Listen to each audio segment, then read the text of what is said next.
अस्सलाम वालेकुम everyone, welcome back to my YouTube channel English language plus literature.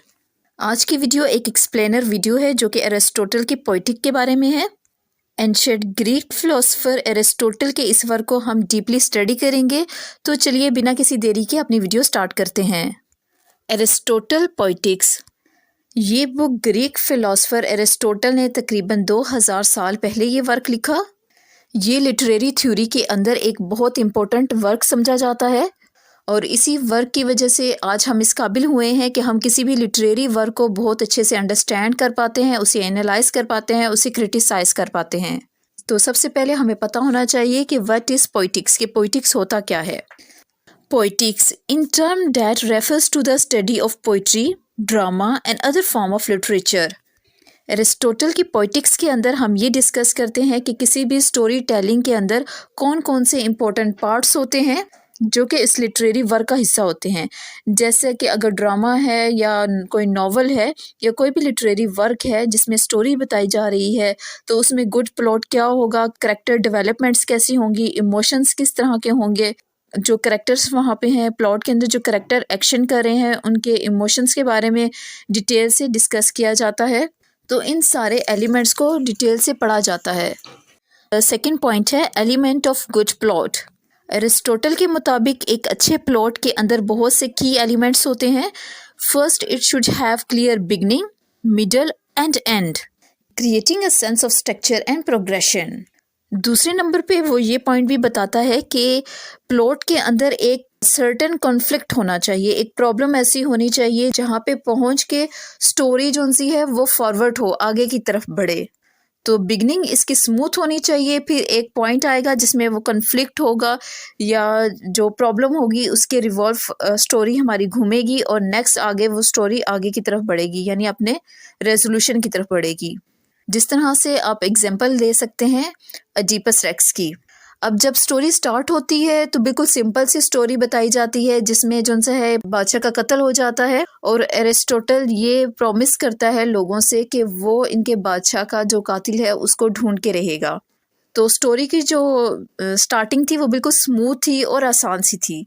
अब इसके बाद एक कन्फ्लिक्ट आ जाता है, एक प्रॉब्लम आ जाती है और वो क्या प्रॉब्लम होती है कि स्टोरी के अंदर जहाँ पे एडिपस को ये शक होने लगता है कि हो सकता है कि मैं ही बादशाह का कातिल हूँ और हो सकता है कि मैं ही वो शख्स हूँ जिसके बारे में ये कहा गया था कि जो अपने फादर को कत्ल करेगा और अपनी माँ से शादी करेगा।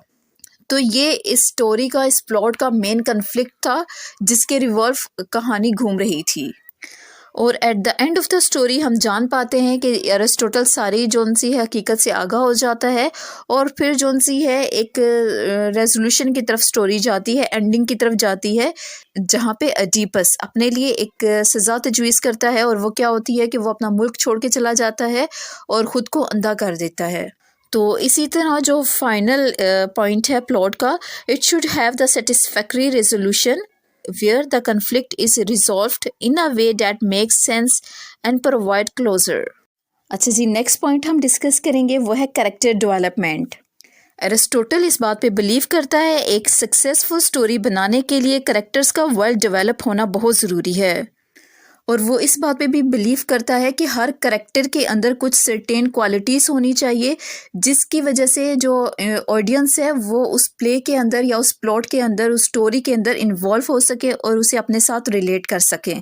फॉर एग्जांपल अगर कोई हीरो है तो उसमें कौन कौन सी क्वालिटीज़ होंगी और सम टाइम उसमें कुछ ऐसी बैड क्वालिटीज़ भी होती हैं, मतलब कुछ उसमें बैड क्वालिटीज़ भी होती हैं और कुछ अच्छी भी क्वालिटीज़ होती हैं। और इसी तरह विलन होता है, विलन के अंदर कुछ उसने करैक्टरिस्टिक्स रखी होती हैं। सम टाइम ऐसा होता है कंस्पिरेसीज और इस तरह की चीज़ें एक विलन के अंदर पाई जाती हैं। और इसी तरह अगर फीमेल कोई करैक्टर है तो उसमें कौन कौन सी खुसूसियत पाई जाएंगी। तो ये जो सा है बहुत इंपॉर्टेंट है कि हर करैक्टर यूनिक क्वालिटीज़ रखे ताकि ऑडियंस उसे देख के उस प्लॉट के अंदर इंटरेस्ट लें और उसे अपने साथ रिलेट कर पाएँ। Furthermore, characters should undergo some kind of change or transformation throughout the story, allowing the audience to connect with their journey। और मज़ीद अरिस्टोटल ये भी कहता है कि करैक्टर्स जोन से हैं वो उसमें ट्रांसफॉर्मेशन होनी चाहिए। फॉर एग्ज़ाम्पल जिस तरह से हम अडीपस रेक्स की एग्जांपल लेते हैं तो उसके अंदर क्या हुआ था, एक बादशाह था जो कि बहुत एक अच्छे घर में परवरिश उसने पाई, एक बादशाह की तरह वो ज़िंदगी गुजारता था। At the end of the story वो ट्रांसफॉर्म हो गया बैगर में। तो अगर हम किंग लियोस की एग्जांपल लेते हैं तो वो भी बादशाह था, लोग बहुत ज़्यादा उसकी तारीफ़ करते थे, लेकिन at the end of the story वो भी ट्रांसफॉर्म हो गया बैगर में।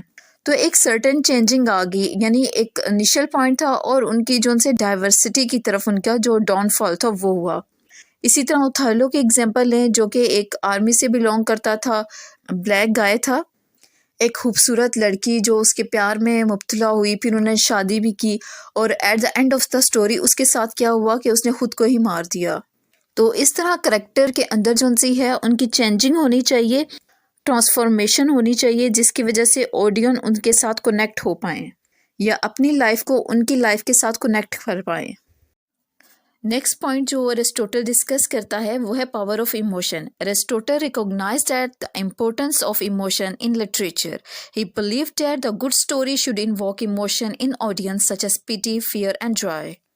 आप इसे दूसरे लफ्ज़ों में कैथारसिस भी कह सकते हैं कि जब भी ऑडियंस उस प्ले को देखती हैं तो हो सकता है उस हीरो को देख के या हीरो का डाउनफॉल देख के तो ऑडियंस को उसके लिए दुख महसूस होता है और फिर वो इस बात से भी डरते हैं कि हो सकता है कि ये जो चीज़ हमारे साथ कभी ना हो, तो इस वजह से वो उनके अंदर डर भी पैदा होता है। और इसी तरह समटाइम वो कॉमेडी देखते हैं तो उसमें वो खुशी फील करते हैं। तो इमोशन का रेस होना ऑडियंस के अंदर बहुत ज़्यादा ज़रूरी होता है। Bye experiencing this emotion the audience becomes more engage with the story and it's characters. At the end of the topic we can say that Aristotle की पोएटिक हमें बताती है कि स्टोरी टेलिंग के ज़रिए से किस तरह से एक इंसान अपनी बसीरत में इजाफ़ा कर सकता है, अपनी थिंकिंग में इजाफ़ा कर सकता है। जब भी वो कैरेक्टर्स को अच्छे से समझेगा, प्लॉट को अंडरस्टैंड कर पाएगा, इमोशंस को देख पाएगा, इमोशन को एनालाइज कर पाएगा, तो ये सारे एलिमेंट्स इस तरह के हैं जो कि हमें किसी भी लिटरेरी वर्क को अंडरस्टैंड करने में बहुत ज़्यादा हेल्प करते हैं। We can appreciate and analyse literature in a more profound way. तो ये तो थी आज की वीडियो जिसके अंदर हमने अरिस्टोटल की पोएटिक्स के मेन पॉइंट्स को डिस्कस किया। अगर आप लिटरेचर लिंग्विस्टिक स्टूडेंट हैं और ऐसी वीडियो देखना चाहते हैं तो मेरे चैनल को सब्सक्राइब ज़रूर कीजिएगा।